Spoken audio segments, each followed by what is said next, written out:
Otis by Lauren Long. There once was a very friendly tractor. His name was Otis, and every day Otis and his farmer worked together, taking care of the farm they called home. Otis liked to work,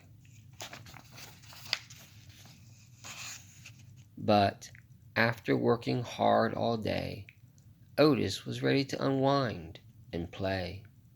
He would ride the rolling hills and skirt Mud Pond down by the corn. He would leapfrog bales of hay and explode through the haystacks.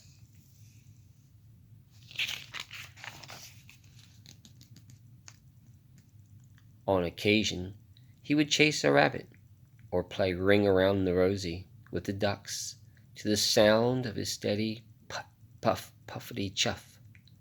And sometimes, at the end of the day, he would just sit under the apple tree and watch the farm below.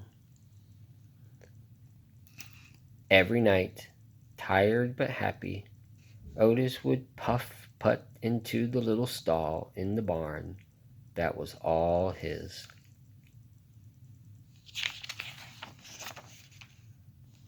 One night, when Otis was fast asleep, the farmer brought a beautiful baby calf into the barn. The calf bawled and bawled for her mother, but when the sleepy sound of a soft put, puff, puffity chuff came from the next stall, the scared little calf stopped bawling and drifted off to sleep.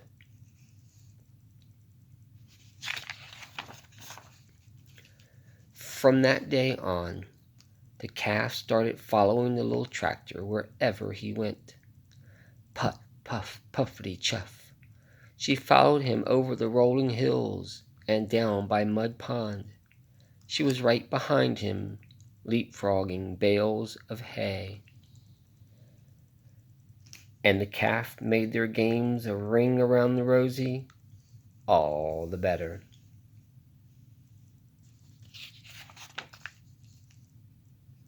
Sometimes, at the end of the day, the two of them would just sit together under the apple tree and watch the farm below. Otis loved his little calf, and the little calf loved Otis.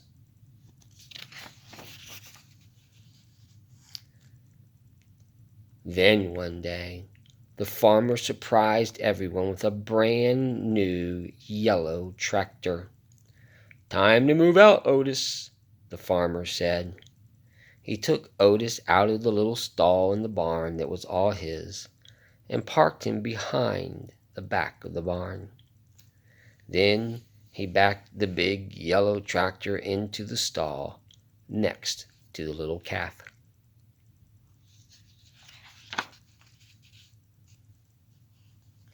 But the little calf didn't like the big yellow tractor. He had a deep rumbling snore that shook the stall when he slept. There was no one to purr the little calf gently asleep, no one to spend her days with. And Otis could not even see his farm, as the weeds began to cover his tires. His friend often sat with him, but she could not get him to play like the old days.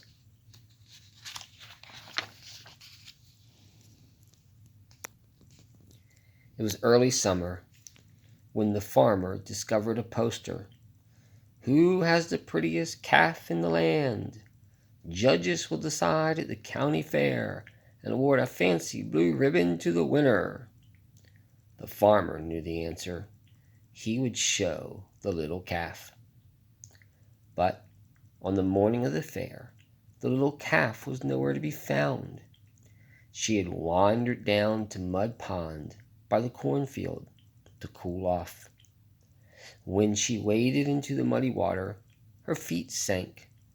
With every step, she sank deeper and deeper and deeper.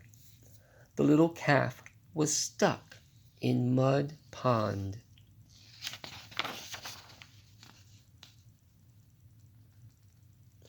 "Get the hands!" the farmer shouted when he saw her. All the farm hands came running with their ropes, but the more they tugged, the more stuck the calf got. "Get the big yellow tractor!" the farmer shouted. "He can save her." But the tractor just scared the little calf. She sank in deeper and deeper. Nearby farmers began to gather.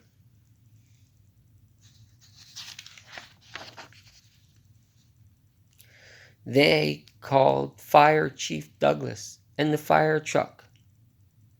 "They can save our little calf." But the sight of the big red fire truck startled the little calf in even deeper. The farmer was fit to be tied. If the farm hands and the big tractor and even Fire Chief Douglas and his truck couldn't save the calf, who could?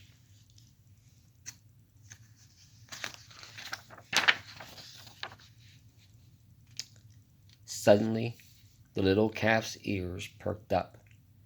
Over the hum of the growing crowd, there came a faint sound in the distance. A soft, rhythmic purr, puffity puff chuff. The crowd turned and looked. The sound became louder, put, puff, puffity chuff. And all at once, Otis puffed from around the barn. He turned and headed straight toward Mud Pond.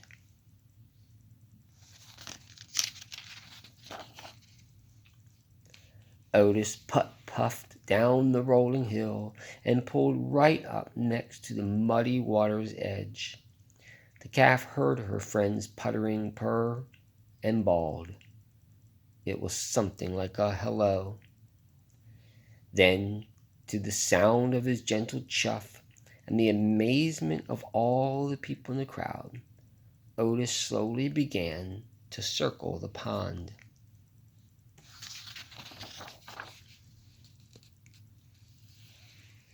He circled and he circled, and the little calf turned and turned, never taking her eyes off her friend.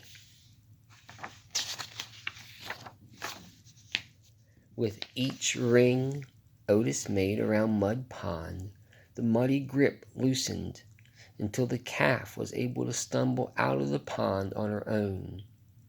The two friends had found each other again.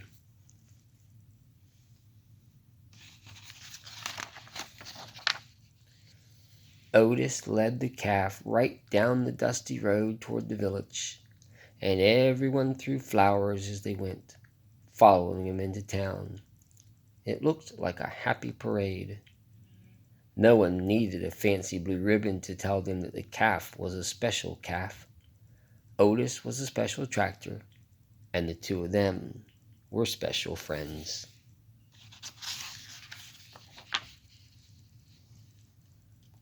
From that day on, the farmer discovered that with Otis's puttering purr beside the chicken coop, his chickens laid more eggs.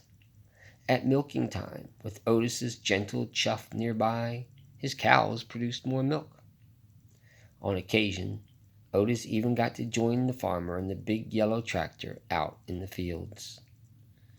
But often, at the end of the day, Otis would just sit with his friend under the apple tree and watch the farm below. The end.